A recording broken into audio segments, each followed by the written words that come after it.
जिनेन्द्र।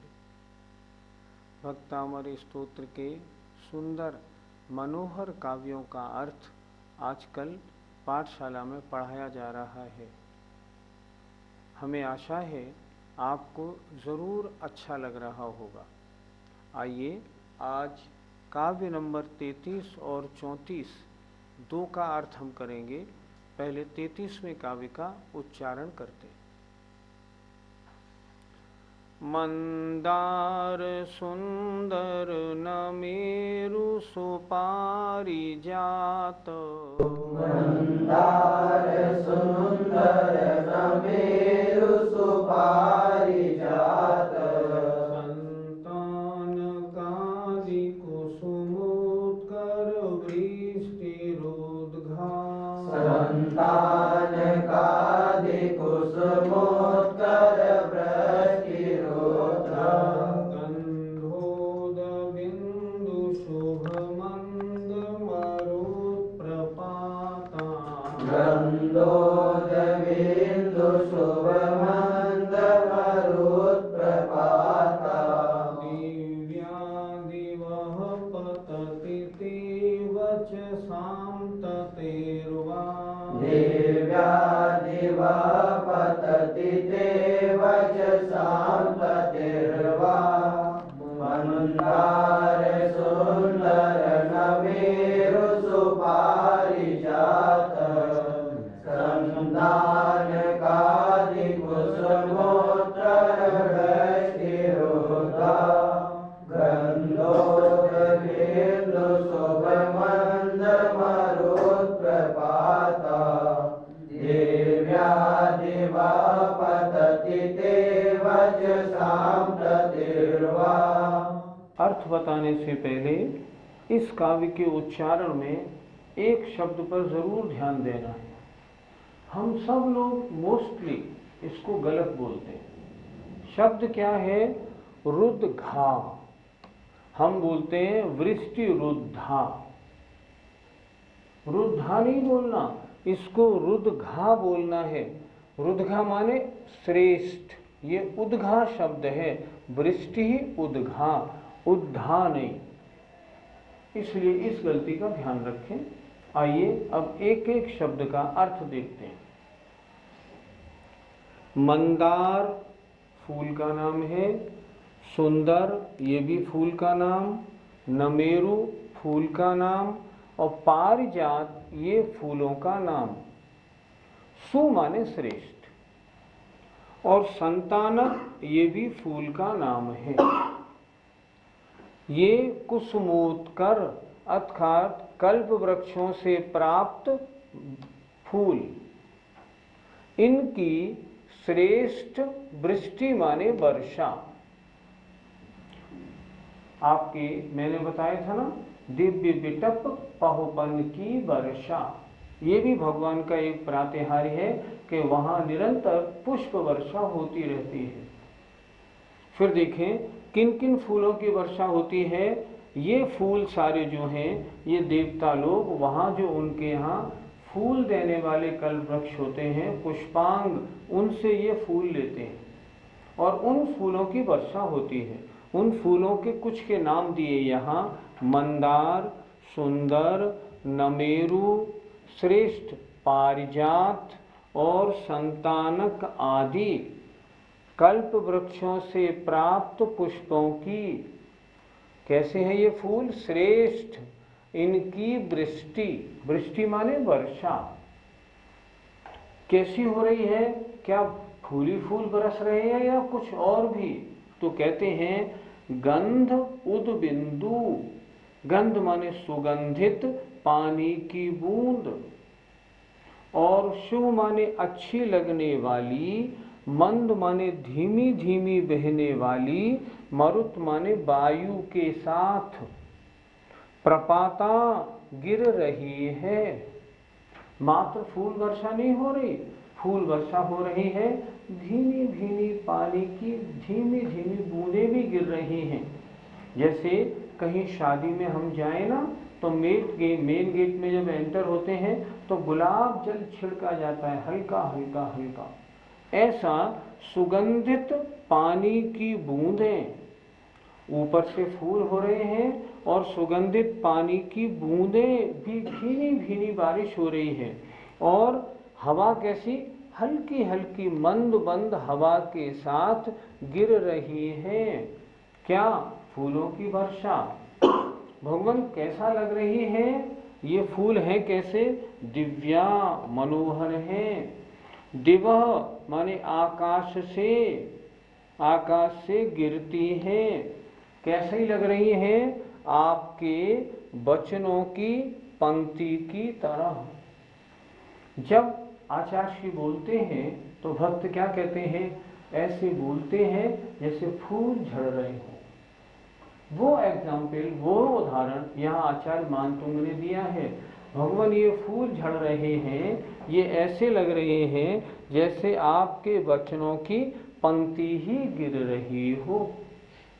फिर एक बार देखें आचार्य मानतुंग महाराज कहाँ से कितने सुंदर सुंदर शब्दों को चुन चुन कर लाते हैं। देखें, हे भगवान, मंदार, सुंदर, नमेरु, पारिजात और संतानक आदि कल्प वृक्षों से प्राप्त श्रेष्ठ फूलों की वृष्टि हो रही है। ये आपका प्रातिहार्य है। और उसके साथ में सुगंधित पानी की बूंदें भी गिर रही हैं। और शुभ माने अच्छी लगने वाली धीमी धीमी हवा भी बह रही है। और उसके साथ प्रपाता, इन पुष्पों की प्रपाता गिरती हुई वृष्टि भगवान ऐसे लग रही है।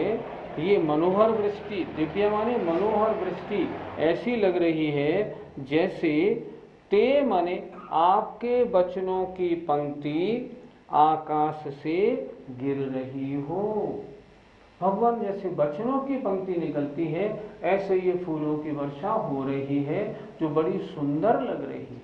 पंडित जी, फूलों में तो जीव पाए जाते हैं, तो इस समूह शरण में ये हिंसा वाला काम क्यों होता है?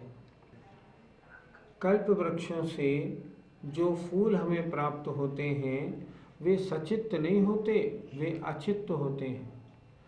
सचित्त माने जीव सहित, अचित्त माने जीव रहित।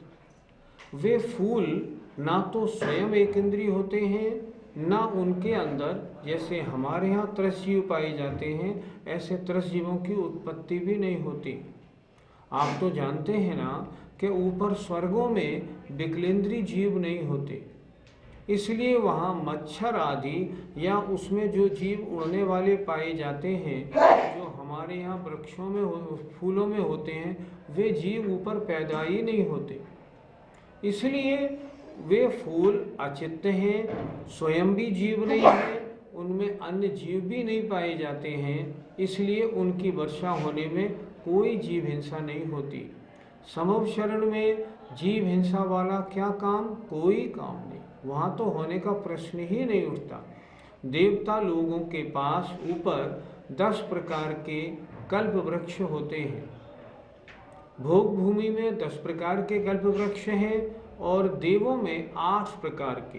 भोजनांग और पानांग 2 प्रकार के कल्प वृक्ष नहीं होते। उनमें एक जाति होती है माल्यांग। माल्यांग माला के योग्य पुष्पों को देने वाले कल्प वृक्ष।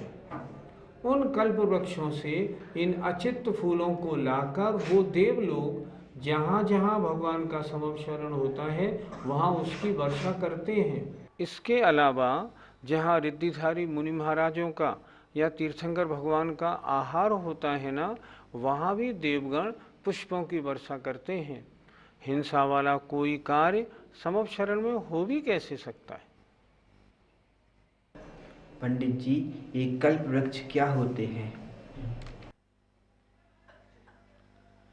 आप लोग 12 भावनाओं में पढ़ते हैं ना, जांचे सुरतरु देय सुख, अर्थात जांचे माने मांगने से, सुरतरु माने कल्प वृक्ष सुख देता है। ये कल्प वृक्ष कैसे होते हैं? इनसे जो चाहो वो मिलता है। देवता लोगों को फूल वर्षा करनी होती है, गए, उन्होंने फूलों की इच्छा की और फूलों की प्राप्ति हो गई। ऐसे ये कल्प वृक्ष कहलाते हैं। कल्प वृक्षों से वो देवगण बाजे लेते हैं, अपने वस्त्र लेते हैं, अपने आभूषण लेते हैं, तरह तरह के अपने भवन आदि बनाने की सामग्री लेते हैं। बहुत प्रकार की चीज़ें उनको वहाँ से प्राप्त होती हैं।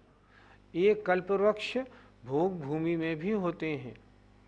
भोग भूमि में भी भोग भूमिया जीव जो चाहते हैं वो इनको कल्प वृक्ष से मिल जाता है। वहाँ भोजनांग और पानांग जाति के कल्प वृक्ष भी होते हैं। अतः भोग भूमिया जीवों का आहार मतलब भोजन और पीने लायक जो भी पदार्थ है ना, सब कल्प वृक्षों से मिलते हैं। ये कल्प वृक्ष पृथ्वी काय होते हैं। एक इंद्री पृथ्वी वनस्पति कायक नहीं होते, पृथ्वी काय होते हैं और इच्छित फल के देने वाले होते हैं। 33वां काव्य हुआ। अब अगला 34वां काव्य प्रारंभ करते हैं। शुंभत प्रभावलय भूरि विभा विभोस्ते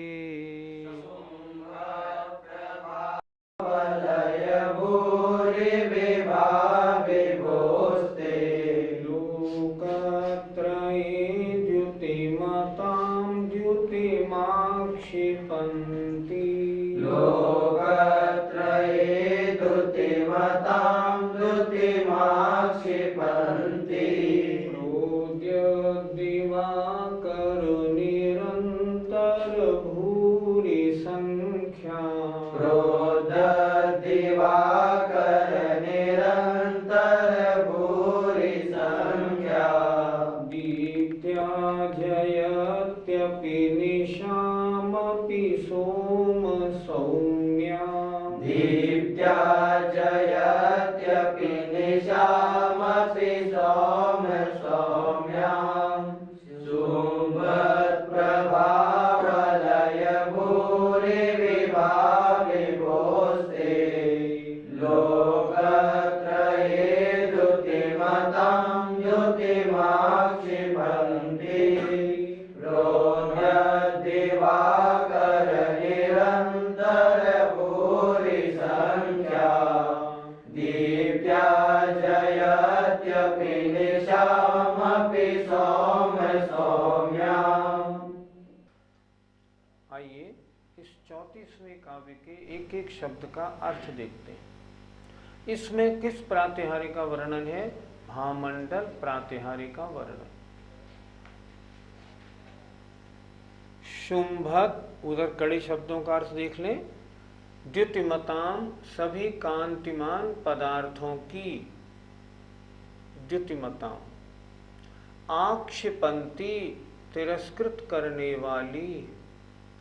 प्रोद्यत दिवाकर, उदित होते हुए सूर्यों की। शुंभत दैदीप्यमान, भूरि विभा अत्यधिक कांति। निशाम अपि, रात्रि को भी। अब देखते हैं। शुंभत माने दैदीप्यमान, प्रभा वलय माने भामंडल। प्रभा माने आभा का वलय, तो प्रभा वलय माने भामंडल। उसकी भूरि माने अत्यधिक, विभा माने कांति, विभो माने हे भगवन, ते माने आपके। कैसे करेंगे? हे भगवन आपके। शुंभत माने दैदीप्यमान, भामंडल की अत्यधिक आभा, अत्यधिक कांति। फिर एक बार देखें। हे विभो, हे भगवन, ते माने आपके, शुंभत माने दैदीप्यमान, भामंडल की अत्यधिक कांति। क्या कर रही है? लोकत्रये, तीनों लोकों में जितने भी द्युतिमताम कांतिमान पदार्थ हैं उनकी द्युतिम माने कांति को आक्षिपंती, तिरस्कृत करने वाली है, लजा रही है। पूरे विश्व में जितने भी कांतिमान पदार्थ हैं वे सभी कांतिमान पदार्थ भावमंडल के आगे नहीं टिक सकते भगवान। इसकी जो कांति है उन सबसे अत्यधिक महान कांतिमान पदार्थ है ये। फिर देखें, हे विभो, ते माने आपके, शुंभत माने दैदीप्यमान, भामंडल की अत्यधिक कांति, तीनों लोकों के कांतिमान पदार्थों की, कांति माने द्युति माने कांति माने आभा को, प्रभा को आक्षेपंती लजा रही है, फीकी कर रही है। और देखें, इसका मतलब हुआ इसकी जो कांति है वो कांति है कैसी? कह रहे हैं प्रोद्यत उदीयमान उदित दिवाकर सूर्य, निरंतर माने निरंतर, भूरि माने बहुत संख्या। अर्थात ये कांति कितनी है? जो बहुत संख्या में निरंतर उदीयमान सूर्यों जैसी है। मतलब करोड़ों सूर्यों से भी ज्यादा आभा वाली है। फिर देखें, भूरि संख्या माने अत्यधिक संख्या में निरंतर उदीयमान सूर्यों जैसी होती हुई भी, निशाम अपि रात्रि में भी, चंद्रमा की सौम्याम अर्थात ठंडक को अपनी दीप्ति से जीत रही है। क्या कहना चाह रहे हैं आचार्य? कांति कैसी है? करोड़ों सूर्यों जैसी। लेकिन अगर करोड़ों सूर्यों ऐसी कांति है तो कितनी गर्मी दे रही होगी? गर्मी नहीं, करोड़ों सूर्यों जैसी कांति होते हुए भी रात्रि में जैसे चंद्रमा की चांदनी ठंडक प्रदान करती है, ऐसी ये ठंडक प्रदान करती है। फिर नीचे वाली दोनों पंक्ति देखें, निरंतर माने निरंतर, भूरी संख्या माने बहुत संख्या में, उदित रहे सूर्यों जैसी होती हुई भी। कांति कितनी है? जैसे करोड़ों सूर्य चमक रहे हों। तो भगवान गर्मी कितनी है? नहीं, गर्मी बिल्कुल नहीं। तो क्या है? निशाम अपि रात्रि में भी सोम सौम्याम, चंद्रमा की ठंडक को अपनी दीप्ति से जीत रही है।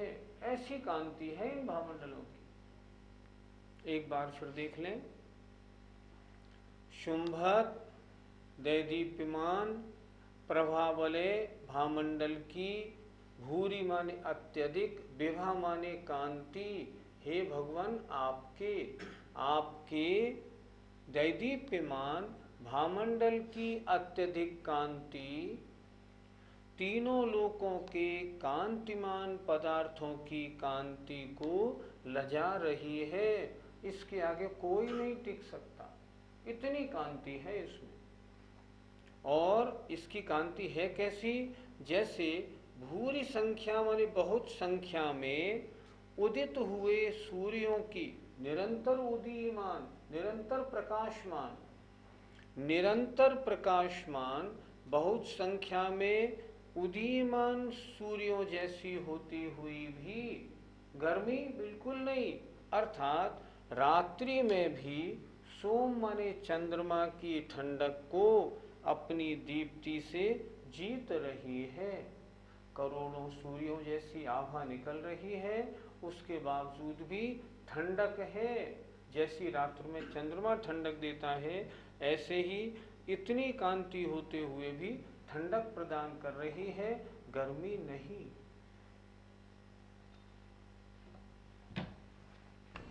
पंडित जी, ये भावमंडल क्या वस्तु होती है? भावमंडल माने आभा मंडल। भावमंडल माने आभा मंडल। आभा मंडल को आजकल क्या कहते हैं? ऑरा। ऑरा, ये आभा मंडल हर जीव का होता है। प्रत्येक जीव का अपना अपना आभा मंडल होता है। आभा मंडल क्या होता है? कांति, शरीर से निकलने वाली प्रकाश, इसको कहते हैं आभा मंडल। ये जो भावमंडल होता है ना, ये भावमंडल सोने चांदी से बना हुआ नहीं होता।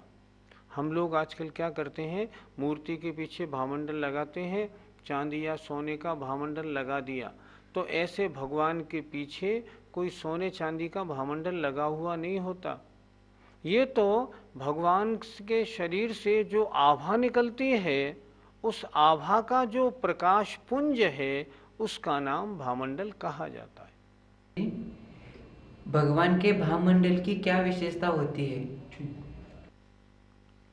कहते हैं भगवान के भावमंडल में जितने जीव वहाँ होते हैं, दर्शन करने जाते हैं, उनको अपने अपने 3 पिछले भव, 3 अगले भव और वर्तमान का एक भव दिखाई पड़ने लगता है। विचारणीय विषय क्या है, क्या वहाँ कोई ऐसा पर्दा है जिसमें उनके भवों की फिल्म दिखाई देती हो? कोई ऐसा शीशा है जिसमें दिखती हो? अगर हम माने हाँ ऐसा शीशा है, तो प्रश्न खड़ा होगा, दर्शन करने वाले तो हजारों लोग हैं, लाखों लोग हैं, जब वो दर्शन करेंगे तो सबको अलग अलग भव कैसे दिखाई पड़ेंगे?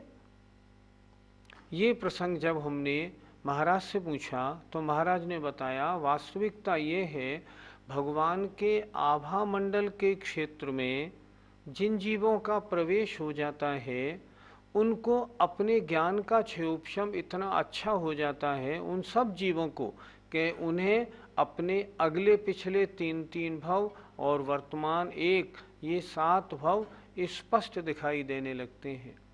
ये विशेषता इस भावमंडल की होती है। पंडित जी, भावमंडल की कांति में क्या विशेषता होती है? स्वयं आचार्य ने इस काव्य में बताया है। देखो, तीनों लोकों में जितने भी कांतिमान पदार्थ हैं, उन सब की कांति को फीकी करने वाली होती है, अर्थात उसकी कांति के आगे किसी की चमक, किसी की कांति नहीं ठहर पाती। इसलिए पहली बात, उस भावमंडल में इतनी कांति होती है। और कांति कैसी होती है? करोड़ों सूर्य के समान। लेकिन इतनी कांति होने के बावजूद भी वो करोड़ों सूर्यों जैसी आभा गर्मी प्रदान नहीं करती। रात्रि में जैसे चंद्रमा की रोशनी ठंडक प्रदान करती है, उसी तरह वो भावमंडल की कांति ठंडक, शीतलता प्रदान करने वाली होती है। उसमें रंच मात्र भी गर्मी नहीं होती। सभी जीव अपने अपने साथ साथ भव देख के बड़े आनंद को प्राप्त होते हैं। अपने कल्याण का मार्ग उन्हें स्वयं प्रतिभासित सा होने लगता है। पंडित जी, भावमंडल में प्रत्येक जीव को अपने साथ साथ भाव दिखाई देते हैं, यह किस शास्त्र में लिखा है? एक अपने धर्म का मुख्य ग्रंथ है आदि पुराण, जिसके रचयिता आचार्य जिनसेन महाराज।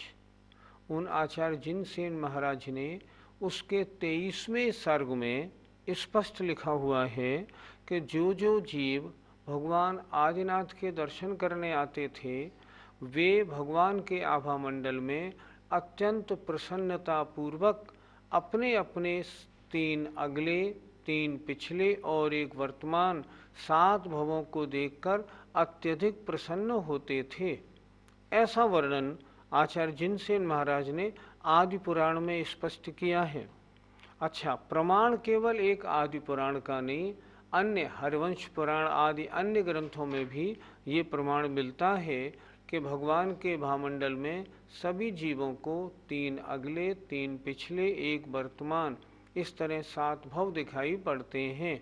और वास्तविकता हमने बताई दी। भगवान के निकट जाने वालों के ज्ञान में इतनी विशुद्धि हो जाती है कि स्वयं उन्हें अपने अंतरंग में अपने अगले पिछले कुल मिला के 7 भव प्रतिभाषित होने लगते हैं। जैसे जीवों को जाति स्मरण होता है ना, अपने पिछले भव का स्मरण हो जाता है, तो वो ज्ञान तो थोड़ा होता है, उसमें थोड़ी विशुद्धि होती है। यहाँ उसी तरह का एक ज्ञान होता है जिसमें 3 अगले, 3 पिछले और एक वर्तमान 7 भव हर जीव को दिखाई पड़ते हैं। हम सोचते हैं अगर हमें अगले पिछले भव दिखाई पड़ने लगे तो हमारा कितना कल्याण हो जाए। हमें मालूम पड़े पहले भव में कहाँ थे और कहाँ अब आए हैं, आगे कहाँ जाएंगे, तो हम सब अपने आत्म कल्याण के मार्ग में लग सकते हैं। इसलिए भावमंडल में अपने भाव दिखना बहुत कल्याणकारी है और ये भगवान का अतिशय है। इसे हम प्रातिहार्य कहते हैं। पंडित जी, ये अष्ट प्रातिहार तीर्थंकर भगवान के होते हैं या अन्य केवलियों के होते हैं? ये अष्ट प्रातिहार्य जिनको केवल ज्ञान होता है उन सभी अरहंत परमेष्ठी के होते हैं। थोड़ा सा अंतर जरूर होता है कि तीर्थंकर भगवान की सभा समवशरण के रूप में लगती है, सामान्य केवलियों की सभा सिर्फ गंधकुटी के रूप में लगती है, लेकिन वहाँ समवशरण रूप में नहीं लगती। इसलिए उनकी दिव्य ध्वनि खिरती है और जो सामान्य केवली होते हैं इनका उपदेश होता है। उनकी जो दिव्य ध्वनि खिरती है वो एक तरह से अक्षरी होती हुई भी निरक्षरी भाषा में होती है, लेकिन जितने सामान्य केवली होते हैं उनकी जो दिव्य ध्वनि या उपदेश होता है वो वहाँ की जो लोकल लैंग्वेज होती है उसके अंदर होता है, ये विशेषता है। परंतु जितने भी केवली हैं अष्ट प्रातिहार्य सबको होते हैं। इस तरह 34 नंबर का काव्य हुआ। भगवान के प्रातिहार्य का वर्णन। कभी कभी मन में आता है भगवान हमें भी ऐसा अवसर मिले जो हम समव शरण में साक्षात आपके दर्शन कर सकें, क्योंकि भगवान का दर्शन सम्यक्त प्राप्ति का सबसे बड़ा कारण है। आपके दर्शन हो, हमारे परिणामों में विशुद्धि हो, मिथ्यात्व अंधकार का नाश हो, हमारा कल्याण हो जाए। जय जिनेन्द्र।